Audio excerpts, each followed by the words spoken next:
حکمت اور طاقت، اگر ان دونوں میں سے کسی ایک کو چننا پڑے تو کیا چنا جائے؟ آج ہم حضرت لقمان حکیم کی زندگی کے ایک ایسے ہی موڑ کا سفر کریں گے جہاں ایک انتخاب نے انہیں ہمیشہ کے لیے بدل دیا۔ یہ ایک ایسی کہانی ہے جس میں عاجزی کی طاقت اور حقیقی دانائی کے اصل معنی چھپے ہیں۔ تو اس کہانی کا آغاز ہوتا ہے حضرت لقمان کے ایک ایسے جواب سے جو خود میں ایک پوری کتاب ہے۔ جب کسی نے ان کی ظاہری شکل پر کوئی بات کی تو انہوں نے بڑی خوبصورتی سے بات کا رخ ہی موڑ دیا اور پوچھا، تم عیب مجھ میں نکال رہے ہو یا میرے بنانے والے میں؟ دیکھیے، یہ کوئی معمولی سوال نہیں تھا۔ اس ایک جملے سے انہوں نے پوری بحث کو ظاہر سے باطن کی طرف موڑ دیا۔ تو سوال یہ ہے کہ آخر یہ لقمان حکیم تھے کون؟ وہ سوڈان سے تعلق رکھنے والے ایک نہایت نیک اور گہری سوچ کے مالک انسان تھے۔ لوگوں کے لیے ان کی پہچان ان کا چہرہ نہیں بلکہ ان کا کردار، ان کی سادگی اور ان کی سمجھداری تھی۔ اب یہاں سے کہانی ایک بہت ہی دلچسپ موڑ لیتی ہے۔ ایک دن دوپہر کے وقت جب حضرت لقمان آرام کر رہے تھے، انہیں ایک غیبی آواز سنائی دی۔ یہ ایک ایسی آواز تھی، ایک ایسی پیشکش تھی جو ان کی تقدیر بدلنے والی تھی۔ اور وہ آواز ان سے براہ راست پوچھتی ہے، اے لقمان، کیا تم چاہتے ہو کہ خدا تمہیں زمین پر اپنا خلیفہ بنائے تاکہ تم لوگوں کے درمیان حق کے ساتھ فیصلہ کرو؟ سوچئے ذرا، یہ کوئی چھوٹی موٹی بات نہیں تھی، یہ زمین پر سب سے بڑے منصب، سب سے بڑی طاقت اور ذمہ داری کی پیشکش تھی۔ بھلا ایسی پیشکش پر کوئی کیا جواب دے گا؟ لیکن حضرت لقمان کا جواب وہ ہاں یا نہ میں تھا ہی نہیں، بلکہ ان کا جواب اس بات کا ثبوت تھا کہ وہ اختیار اور ذمہ داری کے فرق کو کتنی گہرائی سے سمجھتے تھے۔ ان کا جواب کمال کی عاجزی سے بھرا ہوا تھا۔ انہوں نے کہا، اگر یہ میرا اختیار ہے تو میں عافیت پسند کروں گا، میں اس آزمائش سے بچنا چاہوں گا، لیکن اگر یہ میرے رب کا حکم ہے تو پھر میں دل و جان سے اسے قبول کرتا ہوں۔ اس جواب میں اختیار اور حکم کے بیچ کا فرق اور اپنے رب کے آگے مکمل جھک جانے کا جذبہ صاف نظر آتا ہے۔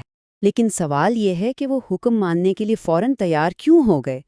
کیونکہ ان کا ایمان تھا، ان کا یقین تھا کہ جب اللہ کوئی ذمہ داری دیتا ہے نا تو اسے پورا کرنے میں مدد بھی ضرور کرتا ہے اور غلطیوں سے بھی بچاتا ہے۔ اور یہی بھروسہ، یہی یقین ان کی دانشمندی کی اصل بنیاد تھا۔ اس کے بعد جو ہوا وہ اور بھی زیادہ حیران کن ہے۔ حضرت لقمان نے ان فرشتوں سے جنہیں وہ دیکھ تو نہیں سکتے تھے بات کی اور انہیں سمجھایا کہ وہ اس عظیم ذمہ داری سے آخر بچنا کیوں چاہتے ہیں، اور ان کی وجوہات بہت گہری تھیں۔ ان کا کہنا تھا کہ لوگوں کے درمیان انصاف کرنا دنیا کا سب سے مشکل کام ہے، ایک ایسا مقام جہاں ہر طرف سے ناانصافی اور دباؤ کی لہریں آتی ہیں۔ وہ یہ بھی جانتے تھے کہ اللہ کی مدد کے بغیر اس راستے پر نجات ممکن ہی نہیں، اور ایک معمولی سی غلطی بھی انسان کو جنت کے راستے سے بہت دور لے جا سکتی ہے۔ یہ تھی طاقت کے ساتھ آنے والے خطرات کی گہری سمجھ۔ اور یہاں ہمیں ان کی زندگی کا پورا فلسفہ، ان کا بنیادی اصول نظر آتا ہے۔ ان کے لیے اس دنیا میں عاجزی کے ساتھ رہ کر آخرت میں عزت پانا، اس دنیا میں شان و شوکت حاصل کر کے آخرت میں رسوا ہونے سے 1000 گنا بہتر تھا۔